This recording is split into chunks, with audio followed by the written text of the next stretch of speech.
Bienvenue sur Simo University Podcast. Aujourd'hui, je lance officiellement la série première, ou plutôt l'épisode premier de cette série récurrente du Simo Business School. Ce sera une série récurrente dans laquelle on parlera d'éducation financière, d'investissement, de prise de décision basée sur la science. Donc aujourd'hui, je vais vous dévoiler ce que même l'université Harvard n'enseigne pas à ses étudiants, les fondements réels de l'éducation financière. Je ne parle pas là de finances des entreprises, ni même de la théorie abstraite des manuels scolaires, point du tout. Je parle ici de la finance de la vie quotidienne, celle qui fait la différence entre une famille qui, qui se ruine, qui reste prisonnière de cette dette, et une famille libre pour plusieurs générations. C'est de cette finance-là dont on est en train de parler. Donc, dans cet épisode, vous allez découvrir les illusions qui ruinent des carrières entières. Vous allez découvrir les lois invisibles que personne ne vous a enseignées à l'école, que personne n'enseigne à l'école jusqu'à nos jours. Et surtout, vous aurez des exemples concrets que vous pourrez appliquer dès ce soir. Et je vous fais une promesse, si vous regardez cette vidéo jusqu'au bout, vous ne verrez plus jamais l'argent de la même façon. Vous ne verrez plus jamais vos choix financiers de la même façon, vos décisions de la même façon. Mais en plus, j'ai une nouvelle majeure à vous annoncer. Nous avons actuellement à Simo University 2 prix Nobel qui nous ont rejoints, qui font désormais partie de l'équipe. Sans doute l'une des réalisations les plus majeures, hein, de ce projet depuis son lancement. J'ai également une information importante à vous faire parvenir. Nous sommes en ce moment en train de travailler pour notre première levée de fonds, afin de pouvoir, eh bien, dès l'année 2026, lancer nos hubs continentaux. Nous visons actuellement 5 continents. Donc nous avons besoin d'une levée de fonds assez importante pour le faire. Mais sachant que ces investisseurs, quand ils viennent, généralement, ils mettent des grosses sommes d'argent. Vous imaginez si un investisseur vient mettre 30 millions dans un projet nouveau comme le nôtre, aussi, un projet aussi disruptif que le nôtre, ils viendront faire pression. Ils viennent généralement avec des agendas qu'ils essaieront donc de pousser, hein, en fonction, euh, en mettant pression sur le modèle de gestion, le modèle de gouvernance de notre institution. Donc, pour cela, afin de mettre des garde-fous, des remparts à ce genre de manœuvre, j'ai décidé de commencer par un tour préliminaire, une levée de fonds préliminaire, réservé uniquement aux membres de cette communauté. Donc, à vous. L'idée étant de vous faire entrer dans le capital de Simo University avant ces investisseurs institutionnels. Donc voilà comment ceci est en train d'être organisé. Je vous donnerai des informations concrètes d'ici la fin de cette vidéo. Je vous donnerai également un mot de passe, hein, parce qu'on ne veut pas recevoir, on ne va pas accepter tout le monde. Je vous donnerai également un mot de passe à utiliser pour envoyer votre candidature. Donc, assurez-vous de rester jusqu'à la fin de cette vidéo pour avoir tous les détails, hein, sur cette levée de fonds préliminaire, sur ce tour fondateur, comme je l'appelle, et également sur le mot de passe qui vous permettra qui vous permettra de faire savoir à mon équipe que vous êtes un membre de la communauté. Donc, vous serez traité différemment. En tant que membre de la communauté, vous aurez un accès privilégié à, notre, à notre capital. Donc, vous aurez des informations détaillées. Comme je peux déjà vous annoncer que nous avons reçu plus de 1000 candidatures, hein, depuis le lancement, plus de 1000 candidatures. De candidatures de famille unique, hein, sachant que chaque famille soumet des candidatures en moyenne de 2, 3, 4 enfants. Donc, on a énormément de candidatures à traiter en ce moment. Nous avons également, comme je l'ai dit, hein, déjà 2 prix Nobel qui ont rejoint l'équipe. Ce sont des avancées extrêmement majeures. Vous aurez tous les détails ainsi que les modalités de participation à ce tour fondateur dans, je pense, vers la fin de cette vidéo. Il y a également le mot de passe. Revenons donc au sujet du jour. Je me souviens très bien du jour où j'ai compris que je ne savais absolument rien de la finance réelle. J'étais doctorant, plongé dans les théories complexes, dans des modèles quantitatifs complexes, entouré de modèles mathématiques et même d'articles académiques. Mais devant moi, sur la table, il y avait ma fiche bancaire, un compte à découvert, des frais absurdes, une sensation de honte, une sensation presque d'injustice. Comment pouvais-je comprendre les équations financières sophistiquées et ne pas être en mesure de gérer mon propre argent? C'était un peu ça la situation. C'est pour cela que j'ai compris une chose. C'est ce jour-là, autant pour moi, que j'ai compris une chose essentielle. L'école, même l'université, même les business schools les plus prestigieuses, entre guillemets, n'enseignent pas la finance de la vie de tous les jours. On vous apprend à optimiser la valeur d'une entreprise multinationale, mais pas à construire votre propre indépendance financière. C'est une absurdité. Et c'est de ça que nous allons parler dans cet épisode. Je vais vous dévoiler 4 illusions. Il y en a plus, hein, mais je vais m'attarder sur ces 4 illusions. Illusions financières qui détruisent des familles entières, qui piègent même les diplômés des meilleures écoles de commerce et que eh bien, personne n'ose corriger dans les cours officiels. Je dis bien 4 illusions. Préparez-vous à être bouleversé. Eh bien, la première illusion, c'est de croire que plus de revenus veut dire plus de richesse. Et c'est absolument faux. Absolument. Regardez avec moi. Vous avez un salarié qui gagne, disons, 10 000 € par mois et qui dépense 11 000 €. Alors lui, il est plus pauvre qu'un indépendant qui gagne 2 000, mais qui garde de côté 500 tous les mois. Je l'ai vu autour de moi, hein. Vous avez des collègues brillants, bardés de diplômes, vivant dans des appartements chics, dans des quartiers luxueux, conduisant des voitures neuves, toujours en voyage, mais incapables de tenir 3 mois sans leur salaire. Parce que la richesse n'est pas une question de revenus, c'est une question de cash flow, une question de flux financier. Ce qui entre, ce qui sort et donc ce qui reste. Voilà à quoi est mesurée la richesse. Si vous comprenez ça, vous voyez immédiatement le piège social. On nous pousse à augmenter nos revenus pour augmenter nos dépenses. C'est ce que les économistes appellent l'inflation de style de vie. L'inflation de style de vie, drôle de concept. Plus on gagne, plus on dépense. Et donc, plus on reste prisonnier de ce système, de ce modèle. Il faut vraiment qu'on en ait conscience.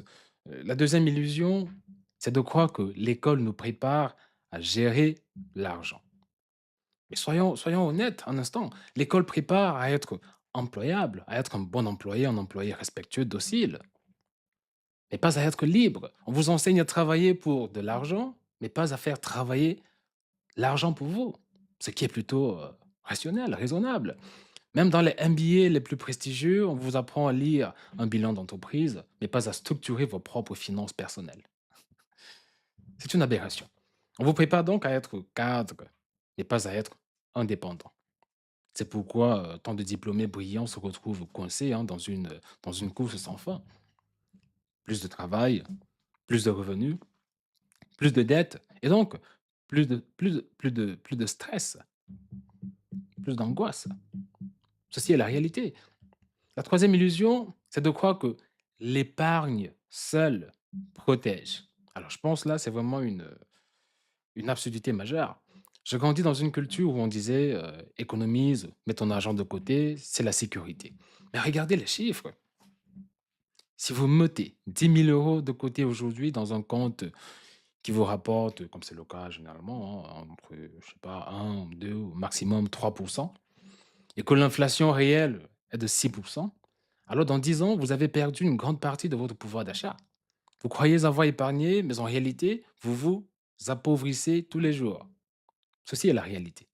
C'est une vérité brutale. Épargner sans investir, c'est perdre de l'argent. Il faut que les gens en aient conscience. Mettre de l'argent sur un compte livré, c'est perdre de l'argent, du moment où le taux de rendement de ce compte livré n'est pas supérieur au taux d'inflation. La quatrième illusion, c'est peut-être la plus toxique d'ailleurs, hein, c'est de croire que la finance est trop compliqué pour vous. On vous dit, cette technique, veuillez laisser cela aux experts. Mais la vérité, mes chers amis, c'est que la finance de la vie de tous les jours repose sur quelques principes simples. Ce qui complique, c'est le jargon volontaire, les mots compliqués qui cachent des réalités autrement simples. Prenez un exemple, les intérêts composés. On les enseigne en 2 lignes au lycée, puis on passe à autre chose. Pourtant, c'est la loi la plus puissante de la finance. Einstein l'appelait la huitième merveille du monde. C'était bien pour une raison. Si vous investissez 200 € par mois à 8% par an pendant, disons, 30 ans, eh bien, vous ne mettez pas 72 000 de côté. Vous avez, on va dire, près de, près de 300 000. C'est une multiplication exponentielle silencieuse. Elle est colossale. Et si vous l'ignorez, vous restez donc piégé à travailler uniquement pour de l'argent. Il faut qu'on en ait conscience.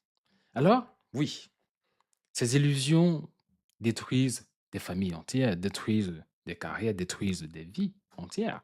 Elles détruisent la confiance, elles créent du stress, elles fabriquent des consommateurs, des vies prisonnières. Et laissez-moi être clair avec vous. Moi aussi, j'y ai cru pendant longtemps.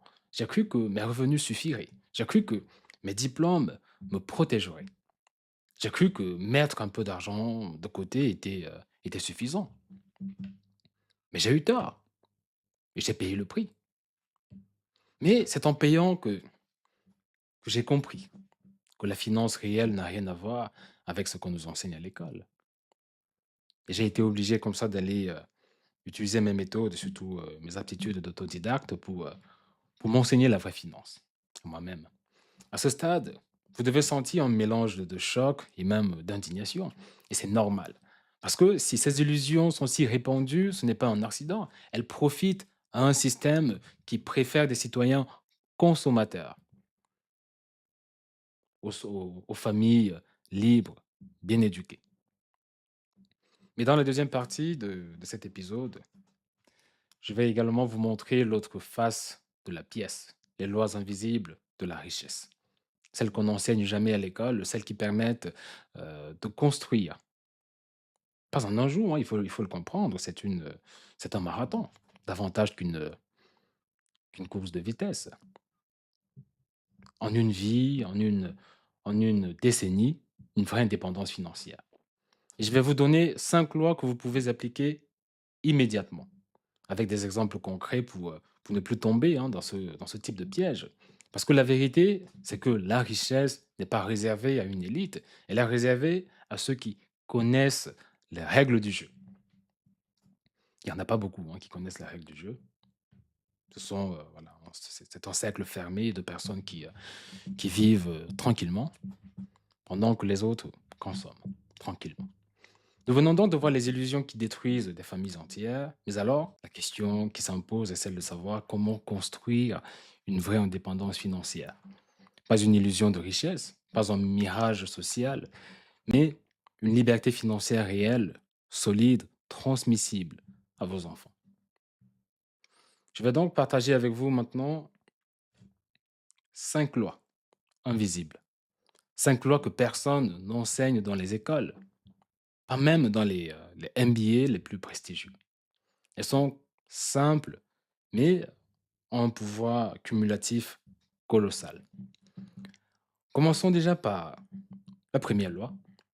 C'est la loi des actifs contre les passifs. Donc, la loi des actifs contre les passifs. Un actif, c'est quelque chose qui met de l'argent dans votre poche. Tandis qu'un passif, c'est une chose qui sort de l'argent de votre poche. Ça paraît basique, mais observez autour de vous. Combien de gens confondent encore ces deux concepts? Une maison, par exemple, on dit toujours, acheter sa maison, c'est un investissement. Mais tant que cette maison vous coûte chaque mois en remboursement, en impôts, en entretien, sans générer de cash flow, ce n'est pas un actif, c'est un passif. Il faut qu'on en ait conscience. C'est brutal à entendre, ça je le sais. J'ai eu cette conversation avec beaucoup de gens qui, eh bien, sont tombés des nues et ont fini par se rendre compte de la réalité. C'est brutal, mais c'est libérateur. Si vous enseignez ceci à un enfant de 10 ans, il ne verra plus les objets comme des trophées, mais comme des flux. Il demandera, mais est-ce que ça me rapporte ou alors est-ce que cela me coûte de l'argent? Et croyez-moi, cette question change une vie entière. À Simo University, nous n'attendons pas qu'un enfant aille euh, au cycle universitaire hein, pour lui enseigner ces concepts dès le bas âge. Ils sont des financiers, des économistes chevronnés. La deuxième loi, c'est la loi du cash flow. Vous pouvez gagner beaucoup et rester pauvre si vous regardez vos revenus bruts. Donc la question ici, c'est à la fin du mois, Qu'est-ce qui reste dans mon compte? Et si la réponse est rien du tout, alors peu importe votre salaire, vous êtes fragile, vous êtes en situation de, on va dire, de fragilité, de pauvreté. Je l'ai vu chez des cadres supérieurs, respectés, titulaires de cartes de visite brillantes, mais un licenciement et tout s'écroule. Ça, c'est de la pauvreté. À l'inverse, j'ai vu des indépendants gagner modestement, mais qui gardent 30% chaque mois. 30% chaque mois. En disant, ce sont eux qui deviennent libres. Voilà pourquoi j'enseigne aux enfants à Simo University la règle du tiers sacré. Sur chaque euro reçu, un tiers pour vivre, un tiers pour investir et un tiers pour apprendre ou donner. C'est une discipline, hein, ce n'est pas un chiffre magique, mais cette discipline seule peut transformer une génération tout entière. Une génération tout entière.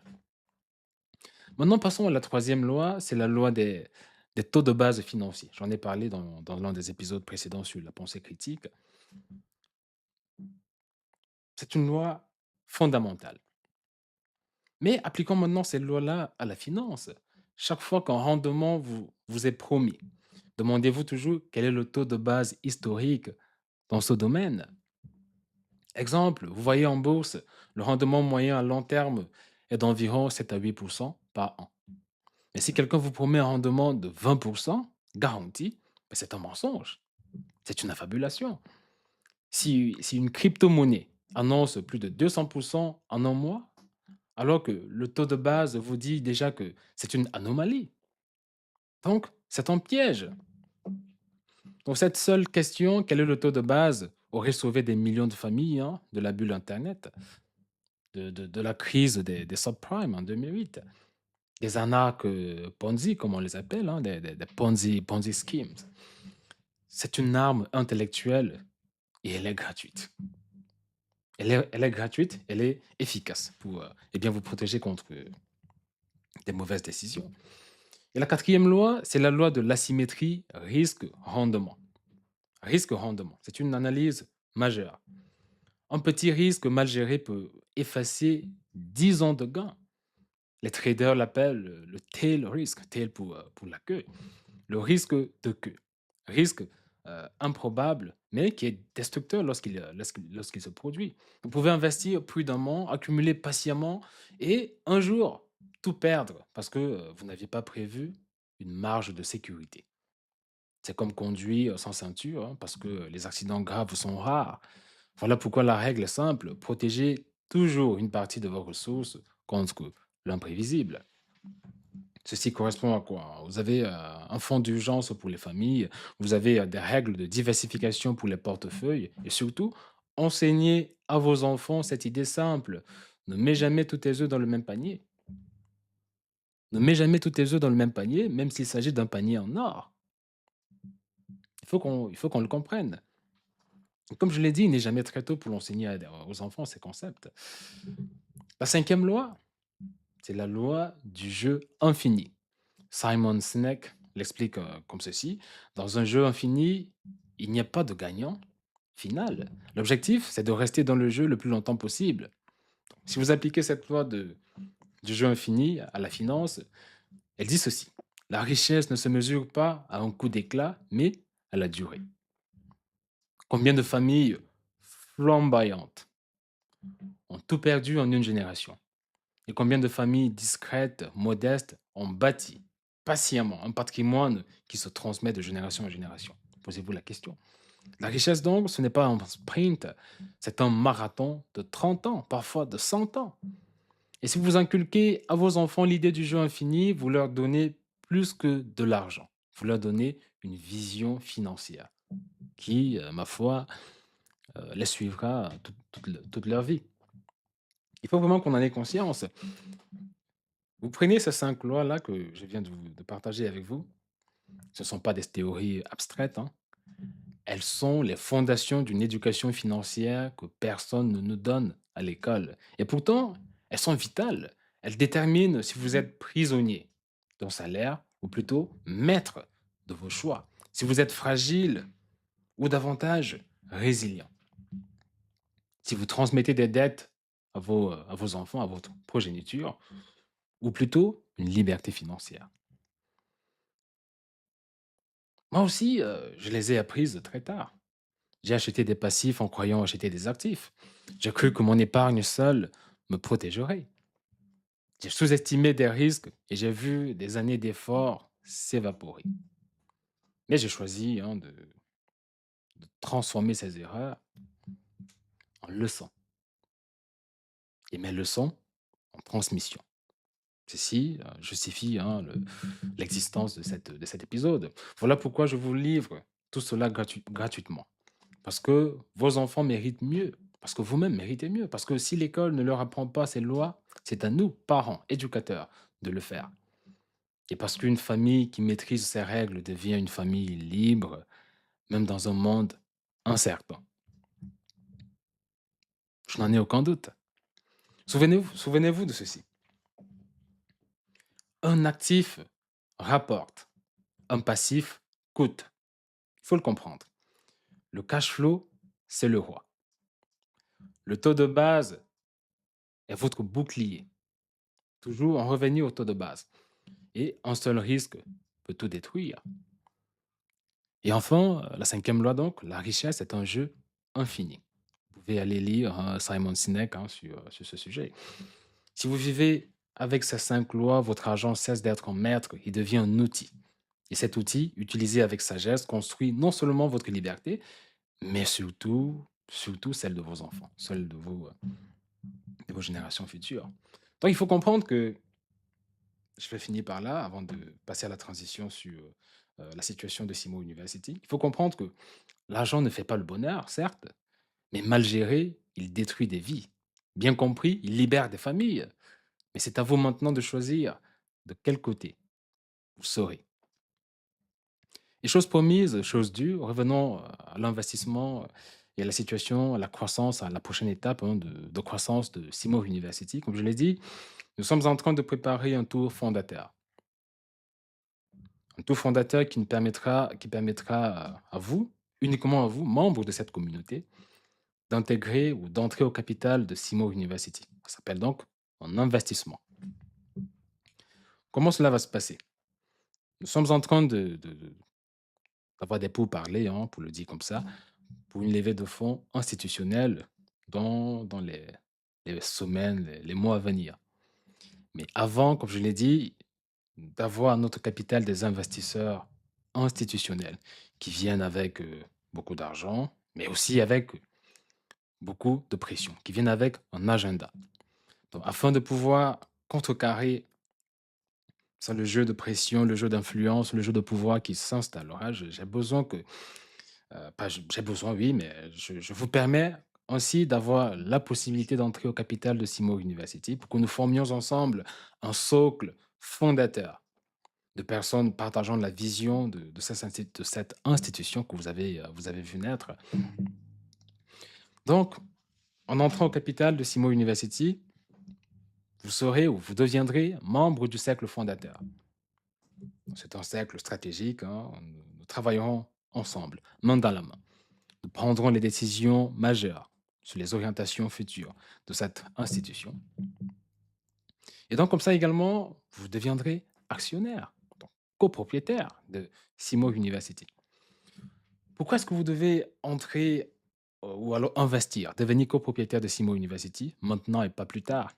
Il y a au moins quatre raisons. La première raison, je l'ai dit, nous sommes sur une trajectoire de croissance inégalée. Je vous rappelle que même les startups éducatives, les institutions privées éducatives, financées par, on va dire, les fonds les plus généreux de la Silicon Valley, n'ont pas une croissance aussi fulgurante que Simo University.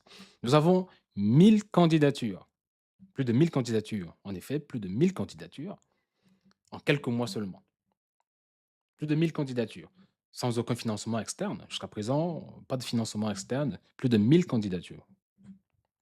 Des candidatures qui viennent des quatre coins du monde. Nous avons des candidats qui nous viennent des États-Unis, nous avons des candidats de France, de Belgique, du Cameroun, de Côte d'Ivoire, de Singapour, de Chine, du Canada, d'Australie. Nous avons des candidatures de partout, de Belgique, et j'en passe, de partout dans le monde.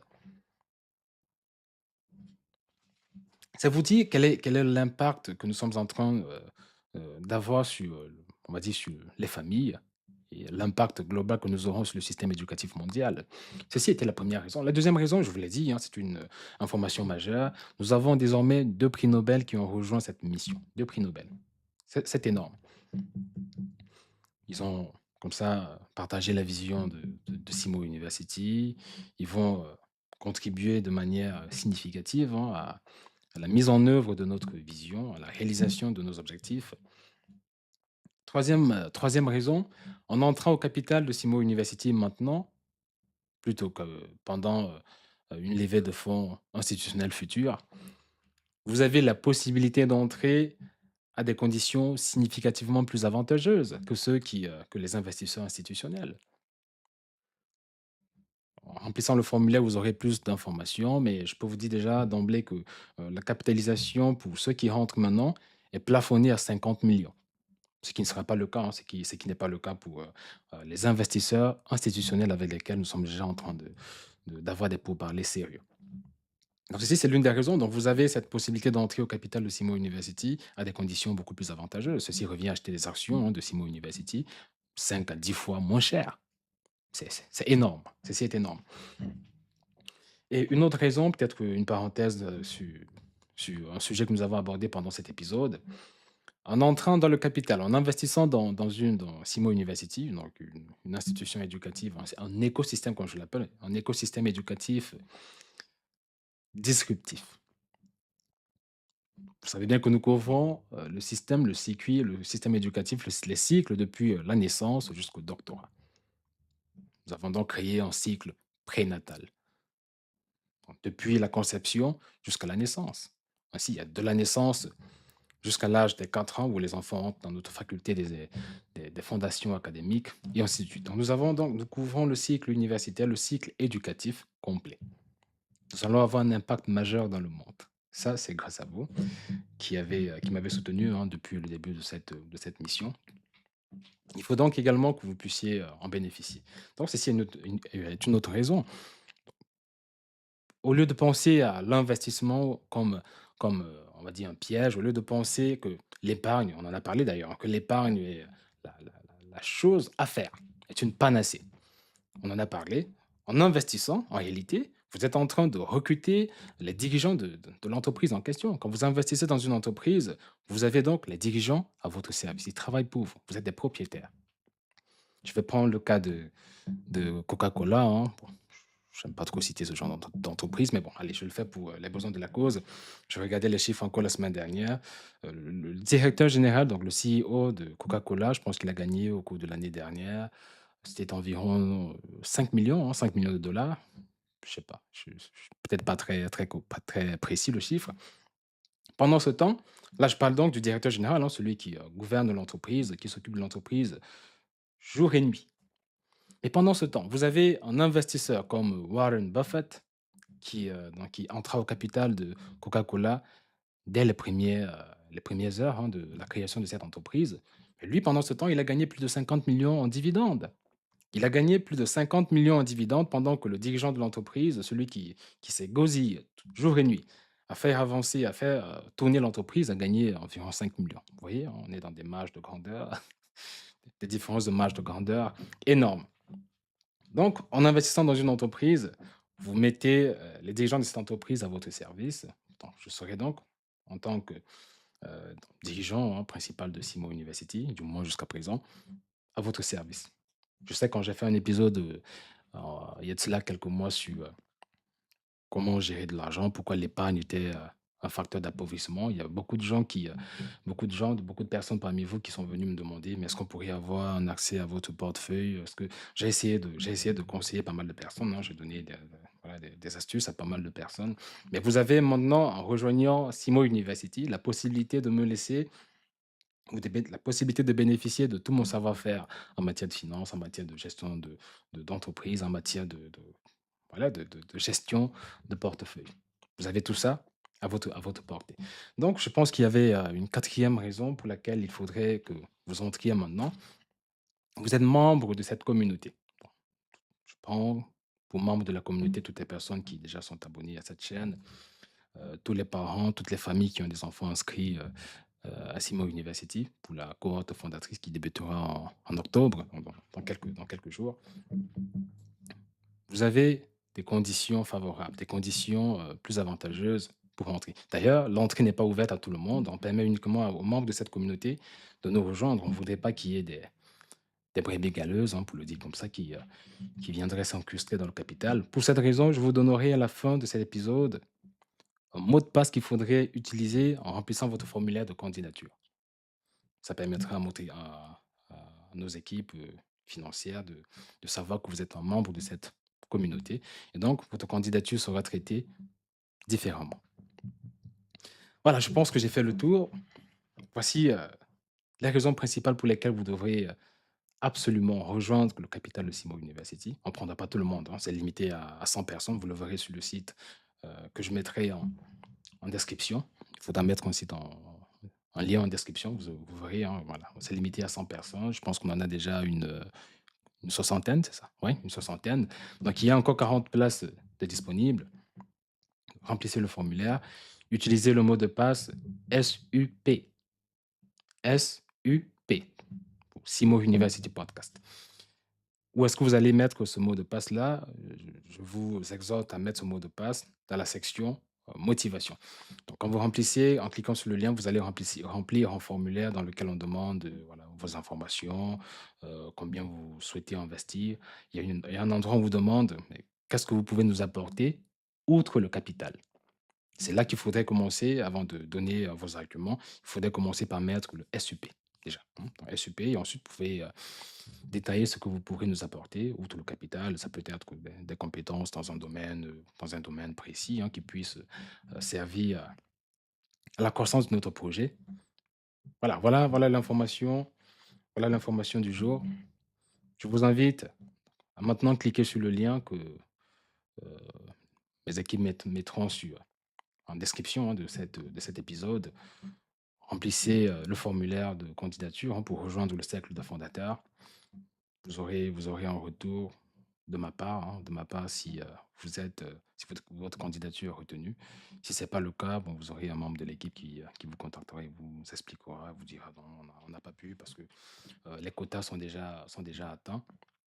On aurait pu prendre toutes les personnes intéressées à rejoindre Simo University, mais ceci n'est pas possible parce que nous avons des contraintes qui nous sont imposées, qui nous sont donc posées par nos futurs investisseurs institutionnels. On veut garder une table de capitalisation, on va dire, pas très bondée de monde.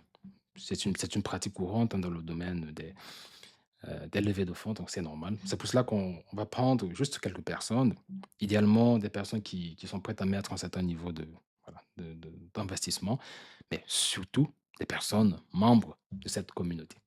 Donc, si vous êtes parent d'un enfant inscrit chez nous, il faut absolument en parler. Bon, on le saura de toute façon, hein, quand vous aurez rempli le formulaire. Si vous êtes juste un membre de cette communauté sur YouTube, il faudra donc mettre le SUP pour avoir des conditions ou un traitement plus favorable de votre candidature. Et sur ce, je vous dis à très bientôt et je vous remercie d'être des décideurs neurosémantiques, donc des investisseurs neurosémantiques. Et merci également pour votre intérêt pour la science.